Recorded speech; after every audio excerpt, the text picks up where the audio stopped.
just also to take the opportunity to thank Claire and Rowan from Oriel y Parc and Kath and Alex from Photo Gallery for organising and planning this talk tonight. And also, before we get started with any questions, I just wanted to congratulate Mike on a really beautiful, powerful and thought-provoking exhibition. So I visited at the weekend and met Mike there, and he took me around. It was it's just it's a stunning show, and it's also very timely and very poignant. And I'm sure those who are have joined us tonight who have seen it will probably agree with that. So shall we just dive right in, Mike? Are you ready to? Okay, yeah. Can you see the slide there? Is that all working? I can see it, yeah. Right. So I'm assuming everyone else can. Okay. So really, I think the first question, the first kind of topic that we were going to talk about was the exhibition itself, which, as you mentioned in the film just now, features kind of two quite distinct bodies of work. So the immersive large-scale landscapes, and then the smaller scale, I suppose, studies of objects that you've taken in the studio. These are two very different approaches to your work, but they speak together really beautifully in the exhibition.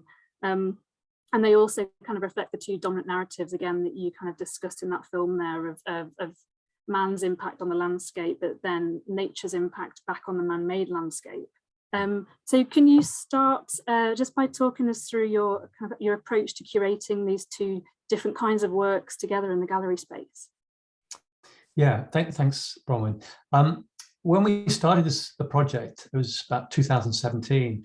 The first versions of this show, actually, we split the work, so it felt natural to have the landscapes, the large-scale colour landscapes, in one space, and then you go through to a completely separate space to see the object-based work. And the reason for that is one shot on film, scale, subject matter, they were just both very, very different. And so for the first few venues on that, we split the spaces. And in fact, the very first show in Plymouth, Ben Borthwick, the curator, actually painted the walls of the first space for the colour photographs a mid-grey. And when he told me he was going to do it, I went, no, you can't do it. But it looked great because the colour work can really come alive against a sort of mid-grey. But they were very distinct places, and that continued. For Oriel y Parc, you have these kind of two spaces, the front gallery and the back gallery. So on the surface, it looked like this is what we should probably do again. But because of COVID, where we had more time to think about the show, and because of the fact that I started taking more works in the last few years around Colquhoun in Pembrokeshire, which I wanted to include in the show because they were very specific to Pembrokeshire. Works that didn't naturally fall into those two bodies, that kind of, some of them were, I was taking landscapes, but with digital, I was taking black and white. It suddenly felt I had a more mixed body of work. And so a very good friend of mine, who's a fantastic artist, said, why don't you build a model and start playing around with it? And so, excuse my model making, but So I built a model out of white foam board, 10:1 scale. And, it's the best thing I ever did. And I think I'll do it for every exhibition in the future, because there was one thing using a CAD or computer generated 3D animation to look at shows, but it's just not the same as looking at a show on 3D.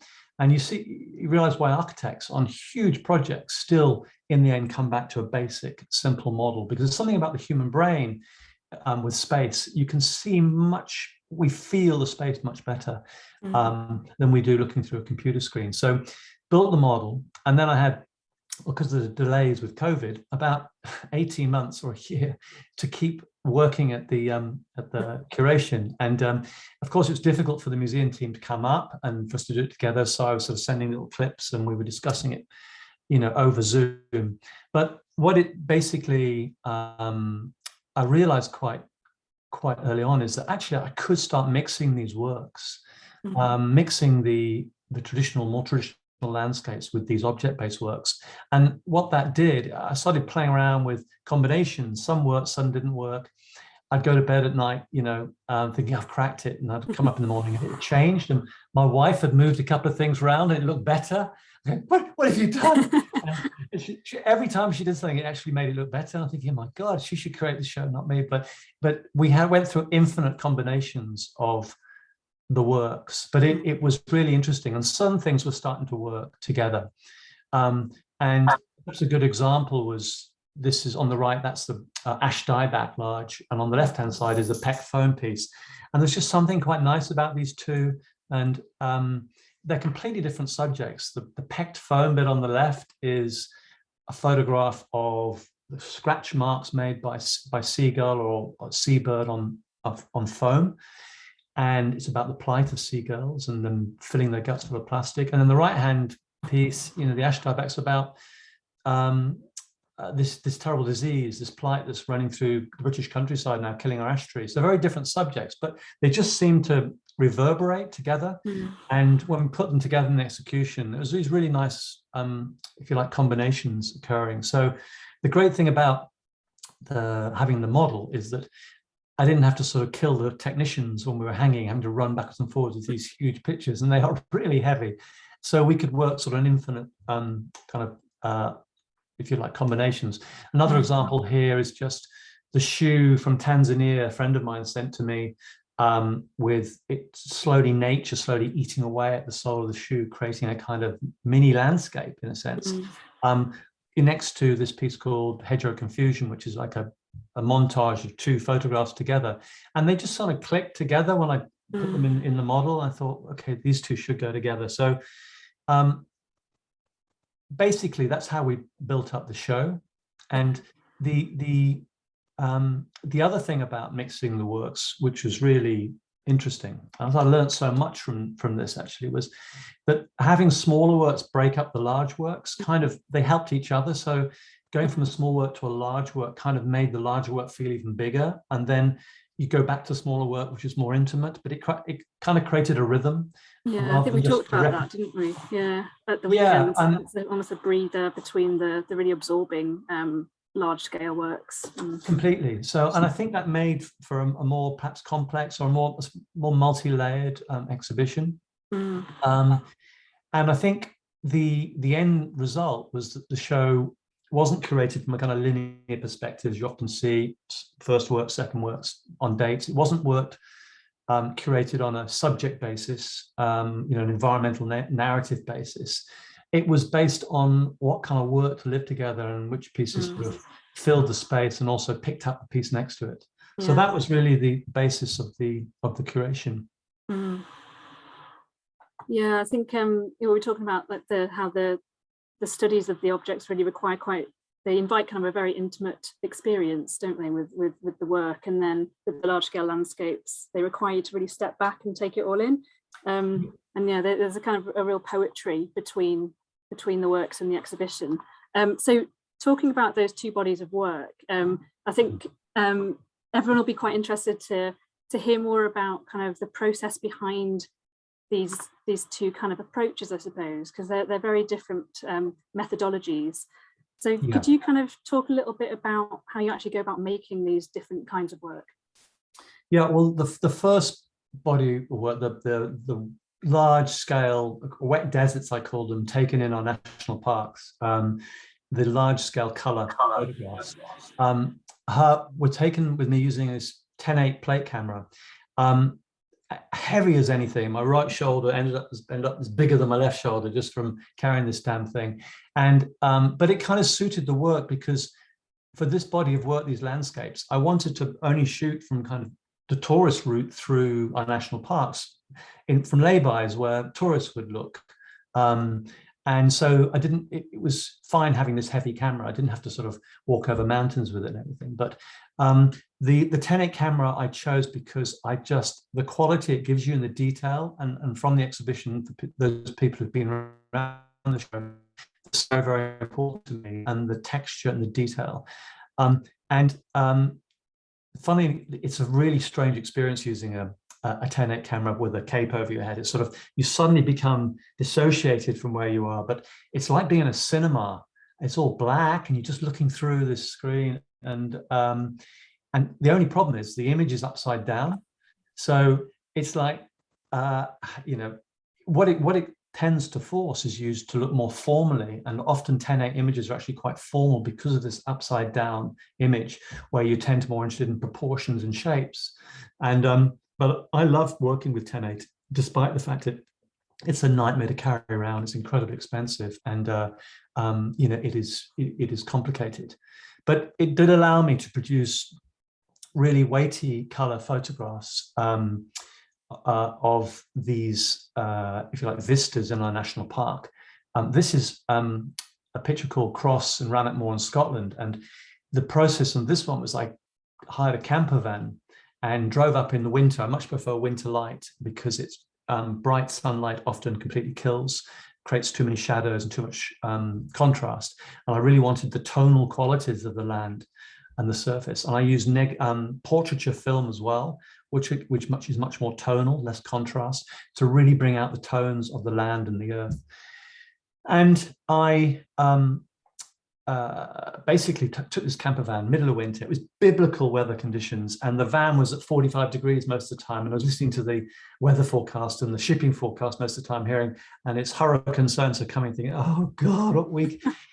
But it kind of made for the atmosphere of the shoot. And for this particular shot, it's, I was reading, the other point about this is I was reading in the van, Robert Macfarlane's book, The Wild Places, which is like a bestseller, nature writer. He's a great nature writer. And in this book, he writes very romantically about Rannoch Moor as one of the last vestiges of this unspoilt wilderness where, you know, humans sort of haven't touched the land. And that, when we arrived at Rannoch Moor, you know, for mile after mile, it looked like a First World War battlefield.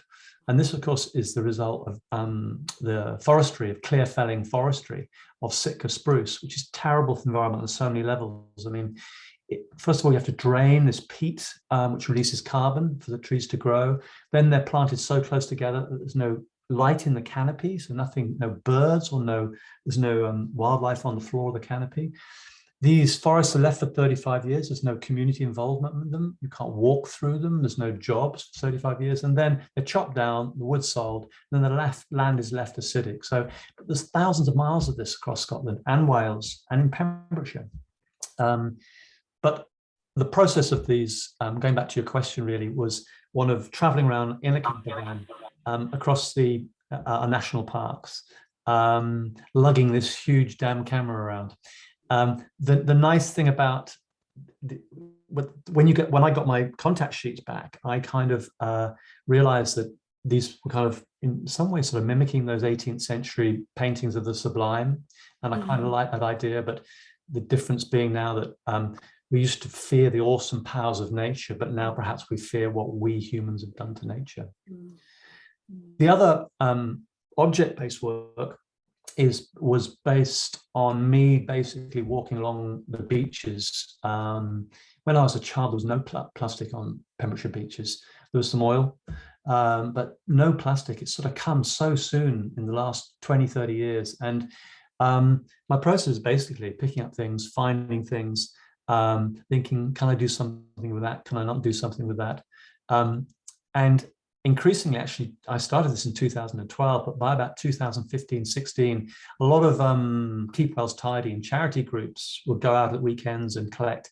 And quite handy, actually, they put their bags of plastic in groups like this. And I go, ha, here we go. It's like, and often I'd be having all these bags open and a dog walker would come past and go, are you okay? Have you lost something? I go, no, I'm just having a little look, you know. They think I was mad and walk off. But anyway, so I took tons of these back in the car as well until I realized the car stunk of plastic for about 2 years. So I'd bring these back before I had my studio, which I built. I bring it back to the barn and just sort of lay them out and start looking at them and thinking about them as possible things to photograph. These are just these lumps, plastigomerats they're called, of molten plastic that start to look like rocks or mini asteroids. Yeah, these actually feature in the exhibition as well, don't they? Yeah, this was for the Venice Biennale show I was in. They wanted a long case, and I was just sort of getting the numbers ready. But I've taken them to each show because I think they're not. It's not an artwork, but it's part of the process, and it also is a way of kind of allowing people to really see what's happened to our geology as physical objects. And I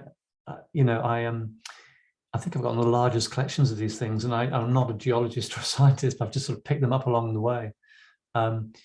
And bottles, you can literally, after a storm, you can go, and I could bring sacks and sacks of bottles back with me. And but then the photography, I'd choose an object, and then what I wanted to do was very much decontextualize them from the environment and be as objective as possible. It's this a German term, objective photography, where the Beckers use this term, and it's a way of highlighting the object without having sort of influence of lighting, dramatic lighting. So I wanted to avoid any of that sort of emotional, dramatic lighting you often get in environmental photography. And I wanted to, so I just used completely daylight, but just against a white, pale grey background. And I did this for the reason I want you to see the object as what it is for itself, however banal it might be. So you start to see the scratches and the marks and how this thing is breaking down into our ecosystem, but also to see it as a, as a sculptural object. You walk past these things and they look mundane as hell, but they can be interesting. And the challenge of photography is to take something completely, for me, completely mundane and give it a kind of presence or a significance that it might not have had on the supermarket shelf. Yeah, I think we were talking about when you isolate the object in this way as well, it really emphasizes the kind of the life cycle of that object. And, having been in the oceans, and you can really look at the detail within these images and really kind of understand. Yeah, it's a good point, because sometimes I'd find a barcode only when photographing them with this very, very detailed. I'm now shooting with a digital camera, digital medium format camera, but the highest, most detailed camera I could, that exists. And I'd see a little barcode, it's from Russia or all over the world. These things turn up on this little Welsh beach, and it's extraordinary. These things are floating around, and these sort of global, logistics. We talk about global logistics. This is happening in our ocean currents. The other thing that I did with them, and through trial and error, really, was I wanted them to stand out a little bit from the background, so that you saw them as three-dimensional objects. So they had a sort of sculptural presence. But I found that if I brought them too far out, they would have too big a shadow. It became about the object, not about the if you like, the abstraction. And if they were too close to the background, they kind of sink into the background more like an illustration. And as it's photography, I want to distinguish from kind of drawing or illustration. So finding that sort of level of depth was part of the process, and some worked and some haven't worked. Didn't just find plastic in Wales. 95% is literally from me walking from here. But this was, my wife and I were on holiday in Cuba, Havana. This is Havana Beach. And the holiday consists of me looking for plastic all day long on the beach. And but Aradna, my wife, she finds all the best pieces. It's really annoying. Actually, she wants a share of any profit or any fees. So we should give her the credit, shouldn't we, for that? Yeah, she should have been. She was demanding it on the brochure. But she suddenly shouted at Mike, look what I found. I came running over. And I went, oh my God, don't move. She wasn't moving. And I said, don't move. And I photographed it with my iPhone, and sort of for the rest of the holiday, I've got this thing in the hotel room all packed up in a box, terrified that these crustaceans that are living on the plastic might drop off. I wanted to get it back to West Wales to photograph it. And on the airplane, I was sort of holding this out in front of me, my arms out. I didn't want to put it in the hold. My wife's having wine, watching all the videos on Virgin Airways, and I'm just holding this thing with cramp in my arms. Get back to the studio and opened it up at sort of 4 a.m. And a few shelves had fallen off, but most of them stayed on. But then I photographed it. And of course, it's, on the one hand, it's a sort of beautiful object. The shells are beautiful, but it also telling the story of how these crustaceans, or how the plastic, the PCBs, get into our ecosystem, into our food chains. Increasingly I work also sort of, well, not conceptually, but I have ideas and I scribble ideas down in notebooks. So it's not just from going on location. And this is an idea I want to make this this autumn, which is this idea. It's called Untouched. And I read recently that many of the hawthorn trees have more berries on than normal, than they have been in past years. And the reason is not because of the health of the tree, it's because there are less birds to eat the berries. I thought, wow, the irony of that, you know. And so I'm looking at a way of making a kind of montage, sort of abstraction of the hawthorn tree to make this piece called Untouched.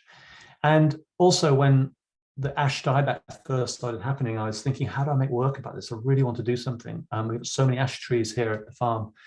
And so I thought, well, maybe I do this idea of kind of nature needing repair. And we've got a lot of scaffolding around the site here. I thought, what if I build this huge scaffolding ring around the tree, and I could go up there and inspect the ash dieback, and also it could be beautiful sort of sculpturally as a sort of a visual image that's a nature and repair, and also maybe even have performances up the scaffolding, you know. But it's such a logistical nightmare to do, and I've never got around to doing it, and ended up shooting something that was just next to the studio, which I'll show you later. But I just want to say that the process really, is multifaceted. I can think of ideas and then go out to shoot them. Nearly always, though, when you have an idea and you go out in nature to shoot it, you end up doing something different, and you just intuitively see something else. But that's part of the beauty of the process. Yeah, I think that's the process. So, yeah, we're talking about process. That kind of moves us on to one in particular artwork. Green Gorse. This is an artwork that's very visible from the entrance of the gallery as you go in at Oriel y Parc. It's a work that you made in 2004, and it's a work that we actually have in Amgueddfa Cymru's collection. There it is. So this is quite a significant work for you, isn't it? Because it really marks a turning point in your kind of practice and approach, from abstract landscapes through to kind of work that's driven more by kind of environmental concerns. And that's then developed over the last 15 years or so. Can you talk a little bit about this artwork and why it's of such significance to you? Well, it's taken 200 meters from the farm here. It's from the coastal path, but rather than looking over this beautiful beach we have, it looks back up the gorse. And I was initially attracted just by this slab of green color. And, you know, referencing sort of American minimalism. And but when I took it back and got the contact sheet back and started looking at it, I realized that actually, you know, why is all this gorse here? And I started to realize it had a very strong environmental narrative.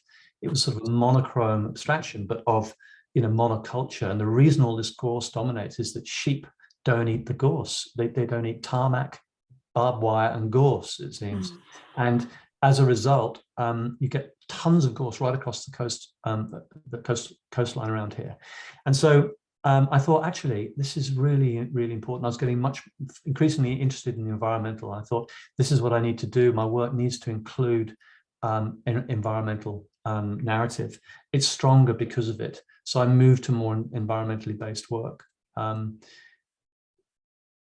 So I sort of jumped through to the next bit, really, which is perhaps, you know, what after that. But it was the launch pad for me to start thinking, right, I want to go to other national parks, and I want to try and explore both abstraction and also environmental narrative within the work. Yeah, I saw that that was an install shot of green gorse next to Richard. Yeah, I was just sort of worried about time, but I put that in. Sorry. No, well, actually, I put that in because, funnily enough, in 2012, the museum curated this beautiful show where they had one of my favorite artists, Richard Long's stones from North Wales, his stone circle. But it was, again, found object brought into the gallery with landscape. And there is a sort of slight connection with the show, you know, 12 years later or 10 years later here at Oriel y Parc. Yeah. It's interesting that the kind of how your work ties into ideas around land art as well. And I know we'll talk about abstraction shortly. But can you kind of talk a little bit about how your work has developed then since Green Gorse? Because it's been, what, 17 years, I think, since you made that. God, yeah. I mean, after Green Gorse, I carried on doing gorse for a bit because this is up behind the mountain, and this is every March, late March, last week in March, the mountain is on fire. It's apocalyptic as the farmers burn the gorse back to create green shoots for the sheep this circle of burning gorse, sheep eat the green shoots. But of course, ecologists believe this is a form of environmental vandalism, and the farmers say this has been happening for hundreds of years. But the problem is it kills habitats for birds, and it releases carbon in the atmosphere. And this is land that we should be using part of this land to rejuvenate new saplings and woodland to get carbon out of the atmosphere. But basically, you can see a depth to the photographs emerging. I'm more interested now because I'm more interested in the environmental narrative. I'm going to a more contextual approach to photographs where there's a greater depth of field. This is up in Rannoch Moor in Scotland again, and again Cross, which I've talked about, and this is in Elan Valley called Trunk, from a visitor lay-by over this huge parts of central. This is in the Elan Valley Nature Reserve, so again supposedly areas of great beauty, but they have a kind of sadness and melancholy to them. This is just recently at the back of me here, Pantomime Forest on the Preseli Hills. Same thing again, me looking for longer depths of fields. And this again is photographing after a Sitka spruce. This picture is slightly different. This again was taken as part of the wet deserts up in Scotland, but I was driving up into this next area called Loch Cluny, which is a huge tourist spot, beautiful lochs and mountains. And it was the end of the day, and it's starting to rain, drizzle a bit, and it's getting dark. And I have one plate left in my camera. And I saw this bit of land that looked sort of really weird. And I went down this bank and started photographing it. And I was really panicking as the light was going. But it was really eerie. It's like being on the bottom of the seabed or something. There's no sound, there's no nature. And I took the shot and I realized I've only given it, I think it was about 3 seconds, and it needed 20 or 30 seconds. So I put the slide back in, reset the f-stop, and went for a longer exposure. But I remember knocking the camera, thinking, God, I hope that hasn't made a difference, between the shots. Anyway, cut a long story short, when I got the contact sheet back, I thought, what's happened here? This is weird. And I started to realize it's a double exposure. There's something gone on. But I really liked it because the sort of craziness of the picture kind of reflected the craziness of the landscape. But it's an example of a more abstracted version of the wet deserts. And yeah, I got a lot of people stopping and going, what's he done here? And got these real boffins who know so much more about photography than I do, going, this is what he's done. And every theorist, I love listening to people talk about it because I don't know what I did. And I've tried to do it again since. I haven't been able to do it again. So yeah, I don't know what's happening here. Oh, that's it. Yeah. That's how the work's progressed of that body of work, getting more contextual and more environmental narrative.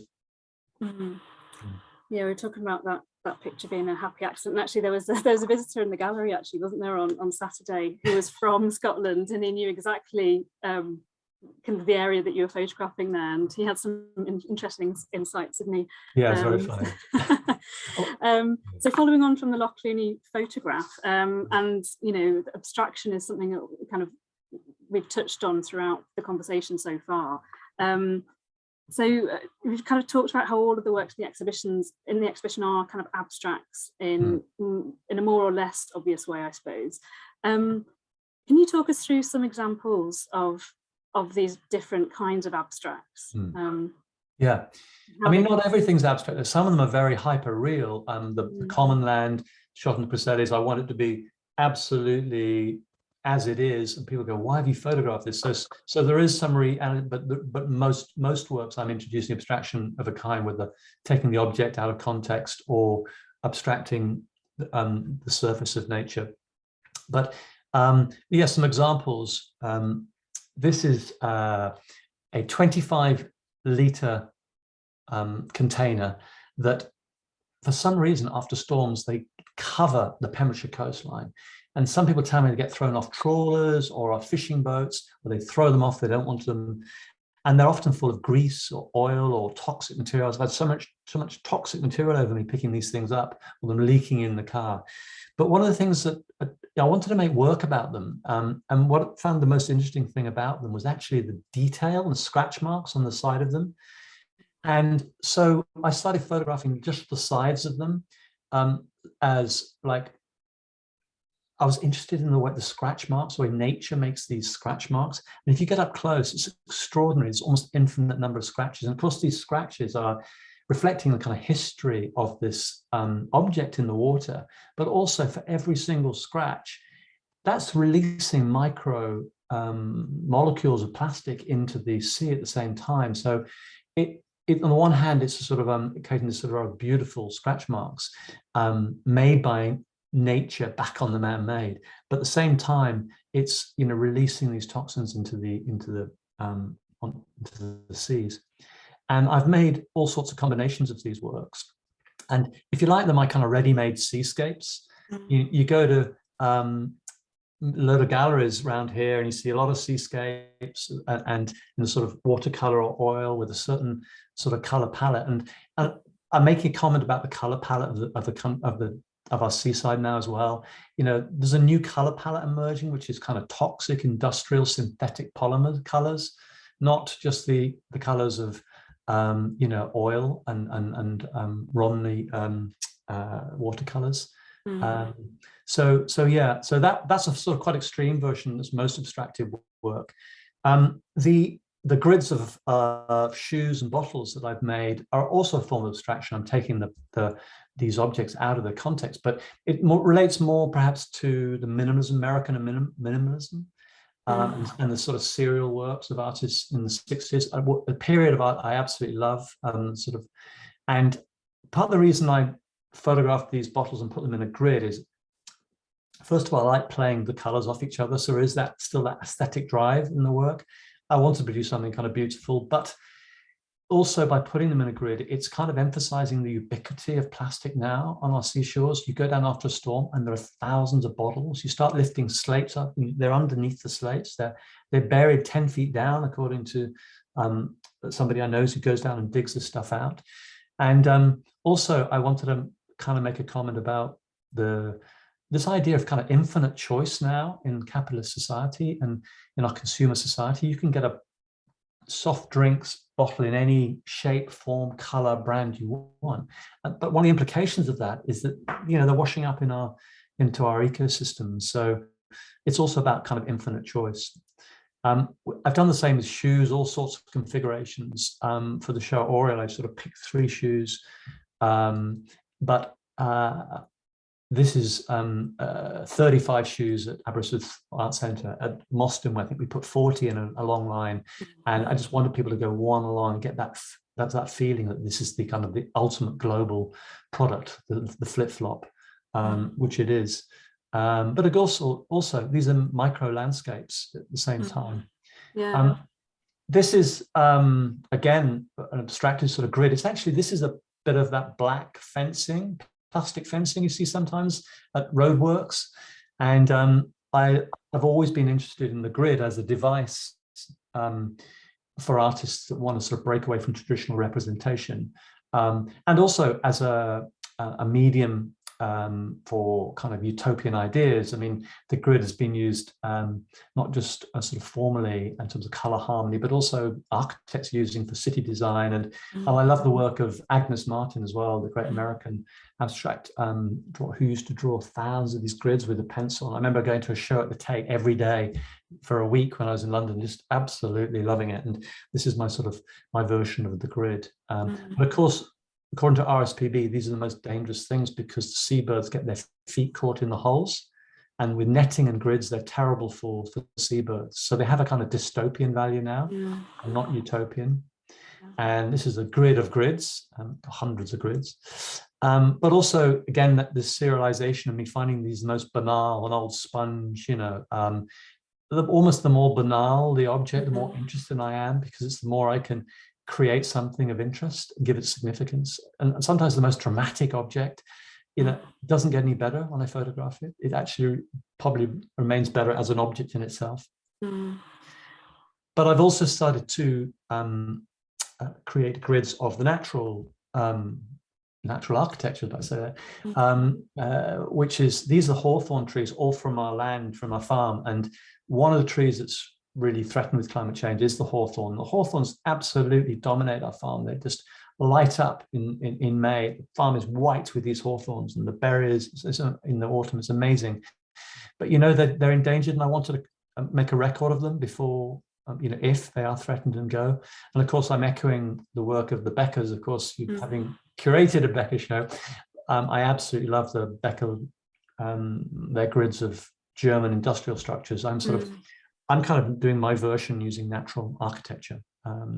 It's very much focused on form, and I think it has a greater impact in that sense, because all of the objects are categorized and classified in such a way that when you're, as a viewer, you're kind of focused in more on it, and it has a much kind of greater impact in that sense. Yeah, it's working very differently, and exactly, and and of course the hawthorns here being by the coast, to get these extraordinary shapes, you know, as the wind sort of blows them almost over, and they sort of survive. This, again, on the subject of abstraction, was a new body of work I'm working on, this idea of hedgerow confusion. I cannot pronounce that Welsh word. I've tried 1,000 times. I've been coached. I can't do it. My voice box can't do those two words. Anyway, I'm sorry for the Welsh speakers here. It's no disrespect. I'll just abuse the language in trying. But what I was trying to do here is, one of the things we've noticed, and I've noticed just in the 20 years I've been here, is how things are coming out, flowering at different times in the year because of slight changes in temperature. And there's this kind of, things are flowering 4 times rather than twice a year, or they're coming out earlier. And I wanted to make an image that kind of reflected this. And so I've montaged 2 images together, a hawthorn tree in the autumn, berry, with a blackthorn tree in the spring. And to suggest this kind of idea of confusion in a kind of painterly fashion. And I want to continue doing these, you know, with throughout this autumn and next spring. So yeah, it's a little bit about, you know, abstraction, how it's in different forms really in the show. Yeah. So it kind of brings me to the next question really, which it struck me when I saw the show in the gallery. The photographs have a poetic yet very harrowing kind of beauty about them, and as a viewer, when you're looking at them, you're almost conflicted in the sense that they're such beautiful photographs and objects, but then they're obviously reflecting this pretty distressing narrative. As a kind of artist, how do you strike the balance between the aesthetic and the underlying narrative, I suppose?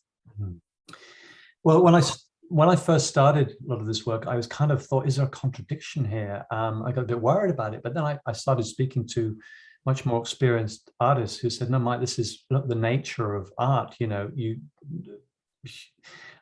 there are paradoxes and conflicts, and things aren't straightforward in life. And if you look at some of the great, you know, Shakespeare's Bittersweet or great war poems, they can be beautiful but sad. I just recently reread W.H. Auden's September 1939, about the rise of fascism pre-Second World War.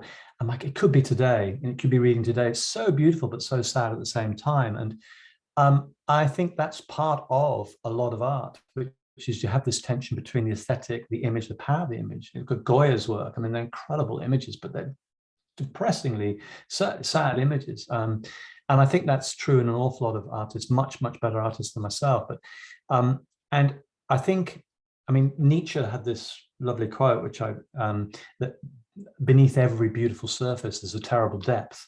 And I think there's a real truth in that. It's a really great quote.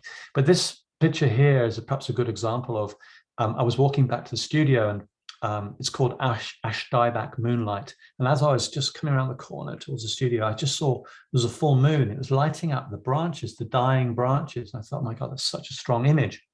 I've got to go and get the camera out and take this. This is my Dieback work. And so I went out, got the camera, and I got a couple of lamps to light the foreground, because I like the foreground, and took about a 5-minute exposure.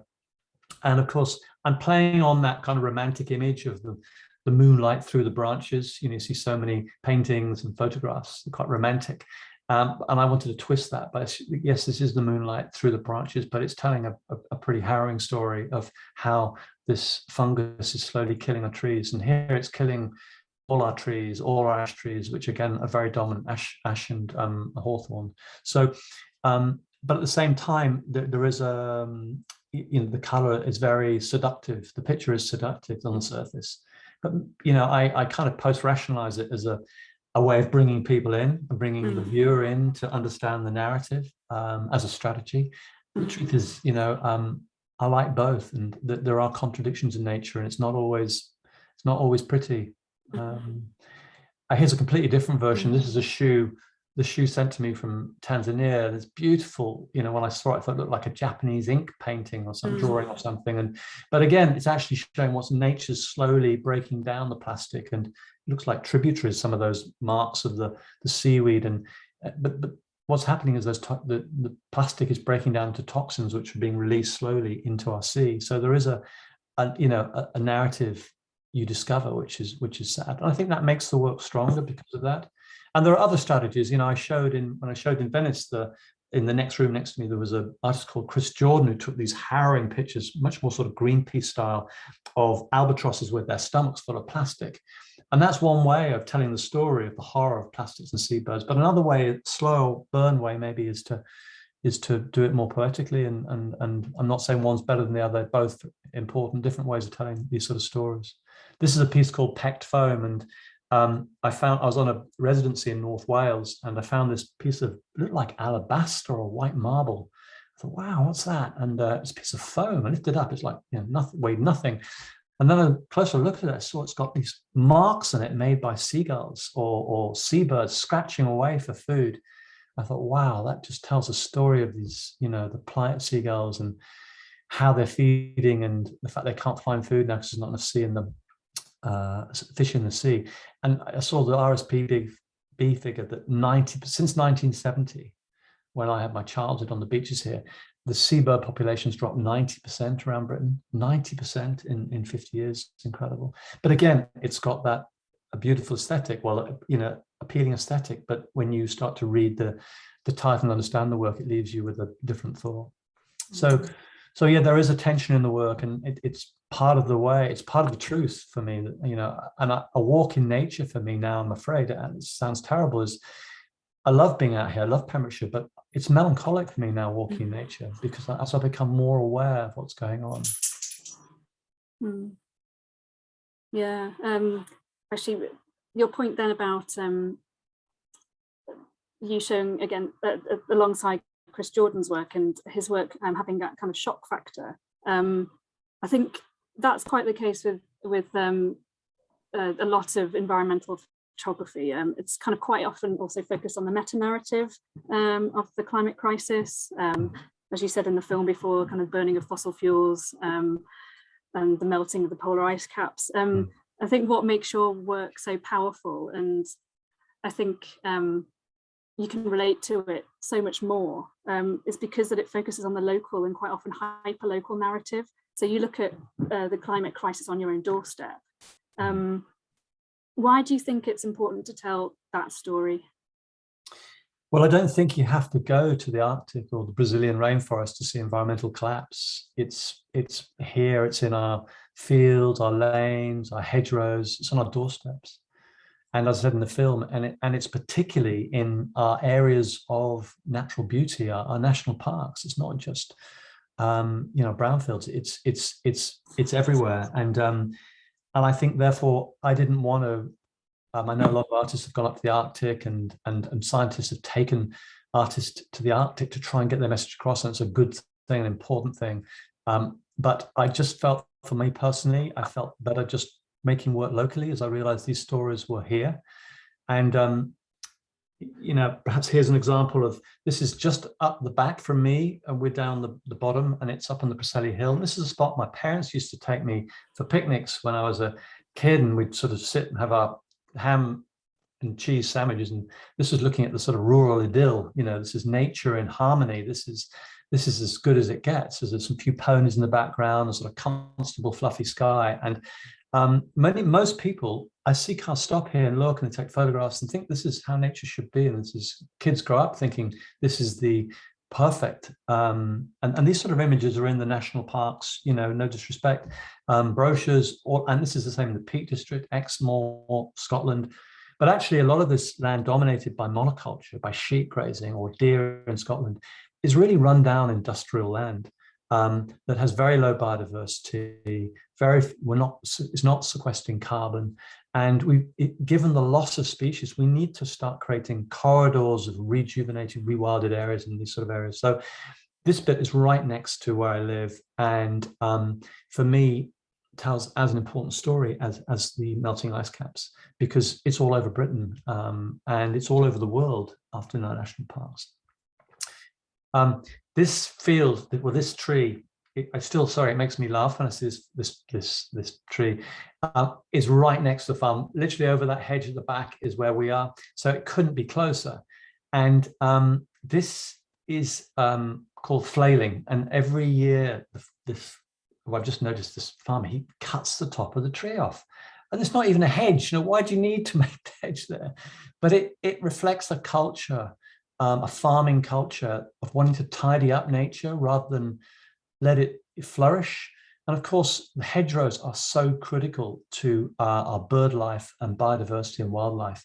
So, you know, and part of the problem is it's not the farmers, but often the subsidy system encourages farmers to cut their hedgerows as neat and as thinly as possible every year, because they get paid based on acreage. And we've got to change this. And I think legislation is coming through to change. But this to me was just an image that sort of reflected the culture. And I turned it to black and white because I thought it's such a sort of sculptural thing. The really embarrassing thing is that it's owned by my accountant, this field. And he often asks me, he says, Mike, have you got any shows coming up recently? I'd like to see your work sometime. And I can't tell him that his trees are, you know, used in the advert for the exhibition. And maybe I should just show him and say, look, he's a lovely man. Funnily enough, this is not in the exhibition. I took this in May after we'd already chosen the work. This is the same tree, but with blossom on it, and it just makes me laugh. It's ridiculous that the top is cut off. And I've decided now to take them continuously. I'm obsessed with this tree. So I've now just the one, the right bottom corner is last week. He's now cut it back again this year. So yeah, I want to make something work about this, you know, this kind of serial nature of this one tree, because in this one tree it says so much. The idea of local, you mentioned, Bronwen, that in the drama of a lot of kind of environmental photography over sort of burning, you know, rainforests, or over spills in manufactured landscapes in Brazil. But this is as mundane and banal perhaps thing. It's a piece of vegetable carton, you know, you get in the vegetable market sometimes, and you can't get a more banal object. And this just washed up on our local beach. Well, actually it's Freshwater West. What an irony, Freshwater West. But again, it's playing with the grid. But I like the sort of reference to drawing. But again, it's a mundane object telling a story that's actually really global and really frightening. And I just put this in. This is not in the show, but it's just, this is a bit of black bin liner. Again, trying to find sometimes the most banal bits of material can tell a story of what's happening and how the stuff is breaking down. This is a kind of really strange thing. I found this 2019 recently, and I didn't find this on the coast. This is actually in the middle of a field, and again, a field just the other side of the farm here. And it's this lump of congealed plastic, but in the center of it are these burnt fertilizer bags in red, white, and blue. And I looked, it looks like a heart maybe of plastic or a consonant, but for me it looked like the kind of American eagle. And I was looking to make a Brexit piece. I'm sorry if I use that word. I'm not allowed to use that word, I'm not sure. But it just made me think of kind of farming standards post trade deals with America. Admittedly, Trump was still in power then, but it was just a sort of symbol really of unsustainable agriculture, and the fact that many of the farmers trying to just burn the plastic and let it, you know, work its way into the soil, and the plastic is becoming part of our geology. So I realise that we're running very short of time here. So we're just going to kind of come to a close with this last image, Mike. If you could. Yeah. So this is another photograph in the exhibition, the bench. So your work obviously addresses the conflict between human activity on the landscape. And It also forces us as viewers to really understand what it is we're looking at, and what perhaps at first sight may look beautiful is actually a very problematic image, or it's a very problematic situation.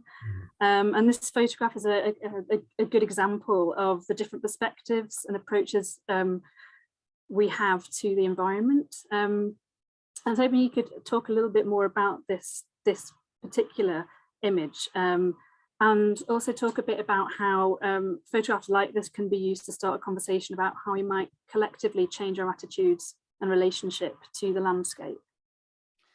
I took this picture on an artist residency in mid Wales. It was the Elan Valley Nature Reserve, and it's from the lay-by of the nature reserve. And it just struck me on day one of my residency, I saw this bench staring into this kind of open landscape, and I thought, wow, it's just, I went and sat on it and thought about it. It's such a nice, well, a symbol that kind of reflects the huge debate and the kind of different views that there are out there, what this landscape is about. I mean, the Cambrian society talk about this as, the ultimate untouched wilderness where you can go and find yourself and find solitude and escape from the city and the quietness and clean air.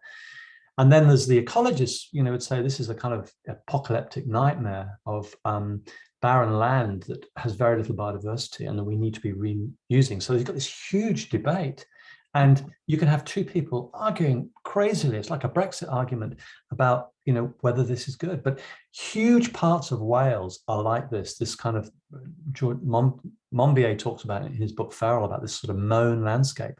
And you can drive all day across Wales and see this. And surely, given we need to be taking carbon out of the atmosphere, we could be planting and rewilding, not all of it, just parts of it, corridors of it, that would still allow some sheep farming, but would allow us to regenerate this kind of space and capture carbon and create biodiversity and all the species that then come with that.